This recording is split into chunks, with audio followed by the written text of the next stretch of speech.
Assalamu alaikum dear students. Let's take a new lesson today, the Sermon at Banaras, which is written by Bhutta Rensta.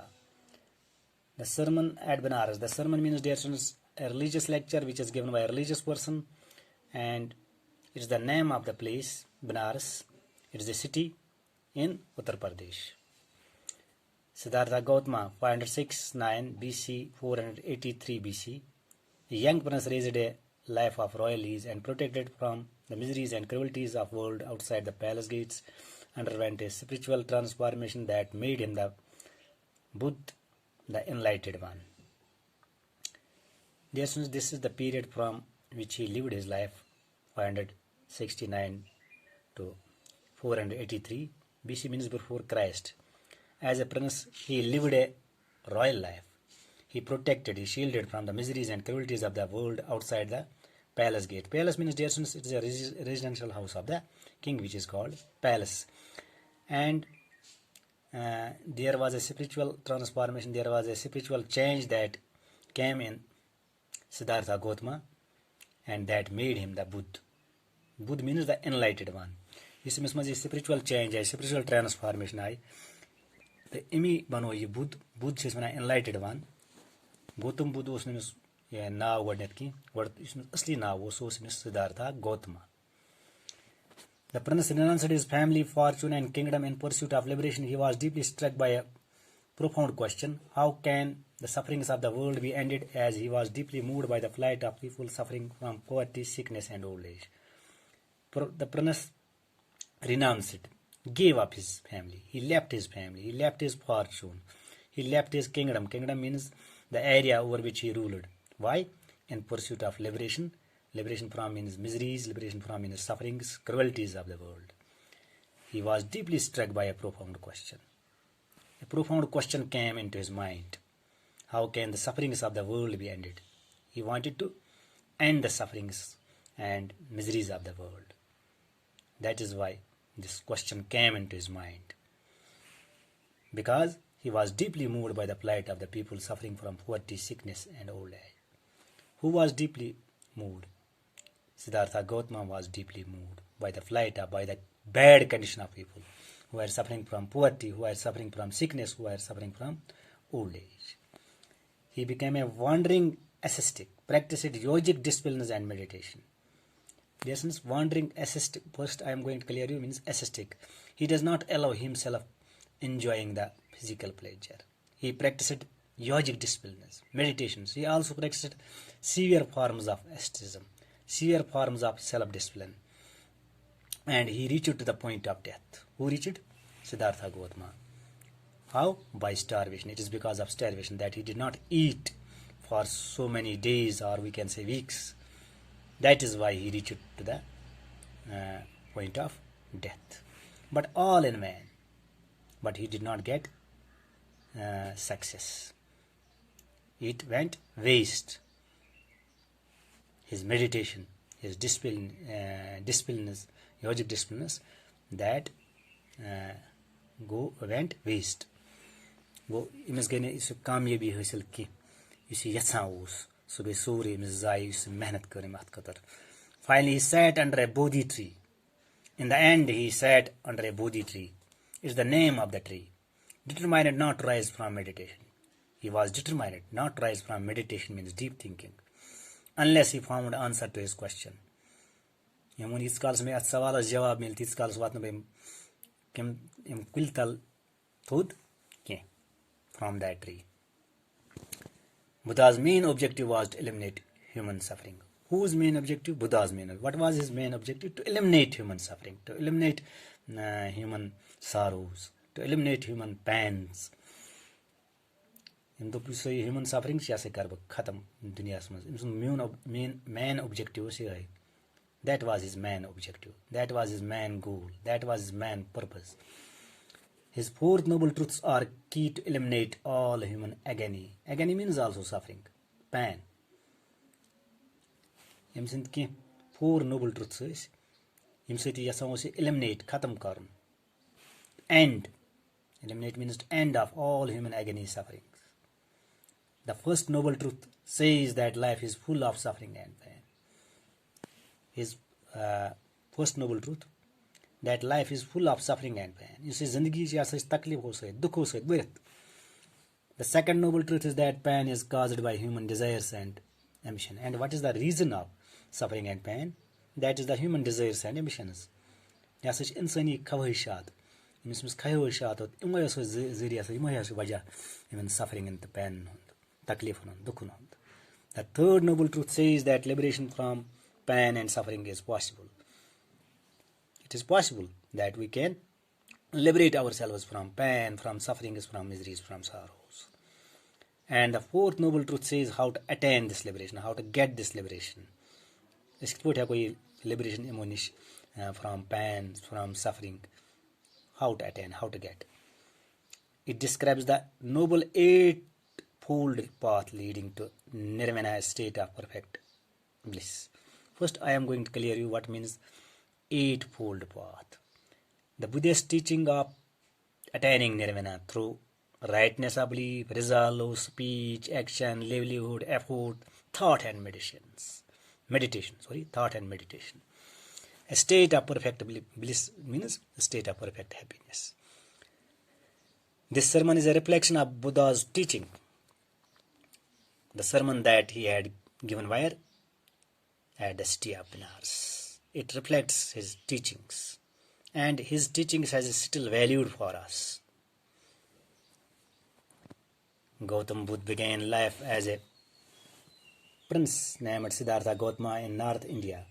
At 12 he was sent for schooling in the Hindu sacred scriptures, and 4 years later he returned home to marry a princess.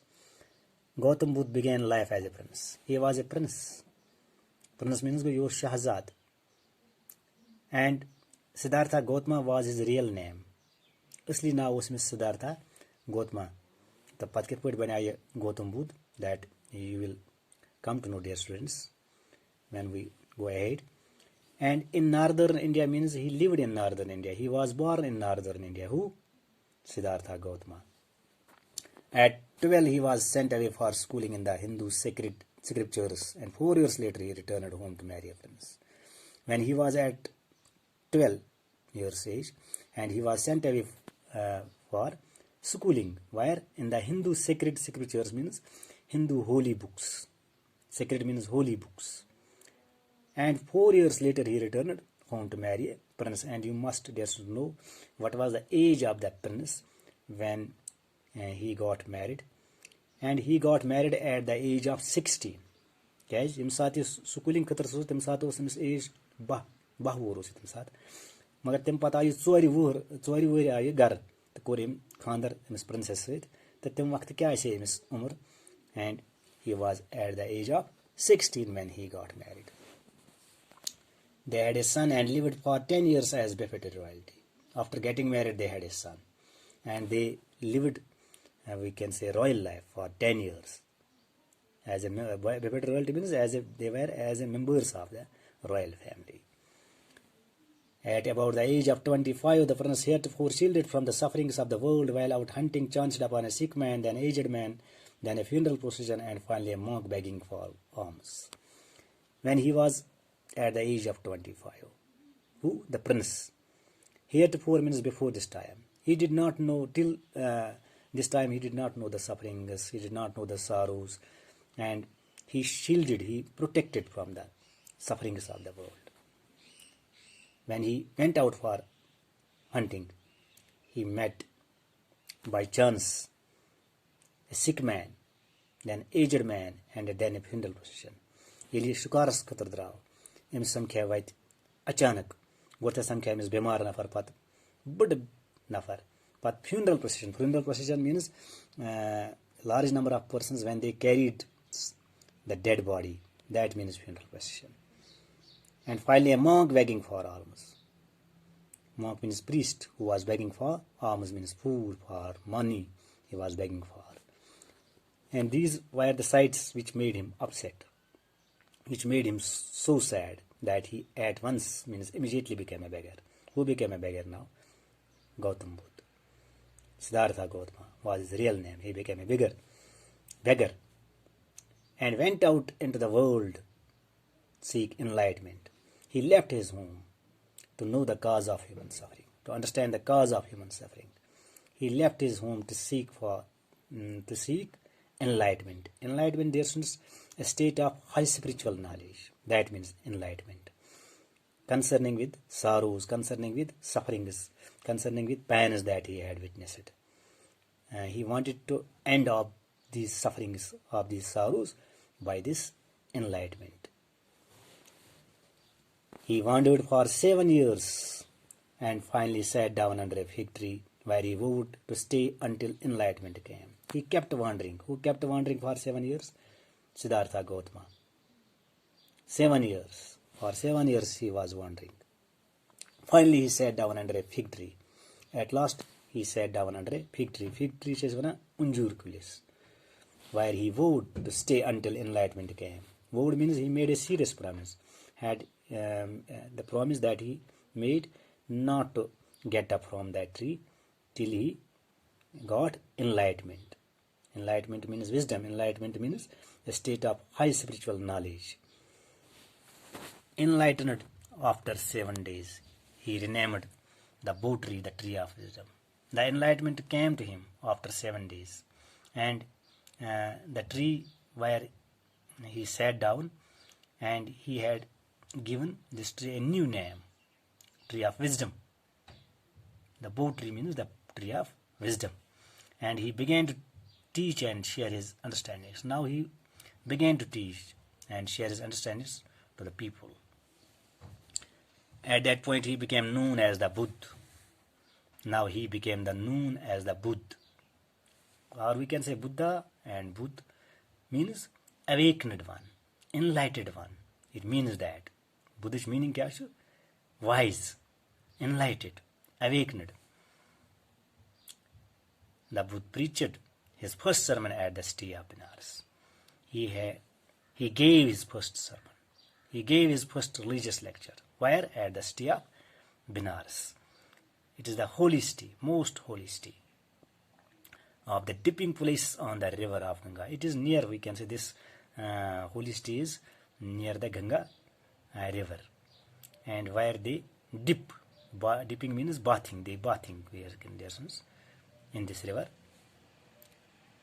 That sermon has been served and is given here. The sermon that he had given, the lecture, the religious lecture that he had given where? At the city of Benares. It is safe. It is in its original state. It is in its original position. Ya so safe موجود يستمسو lecture, religious lecture at the city of Benares. It reflects Buddha's wisdom about one inscrutable kind of suffering. And what is it that reflects Buddha's wisdom? His first sermon, his first religious lecture, that reflects Buddha's wisdom, Buddha's enlightenment. It means enlightenment. What about? About one inscrutable kind of suffering. Inscrutable means that is hard to understand. A suffering that is hard to understand. Thank you.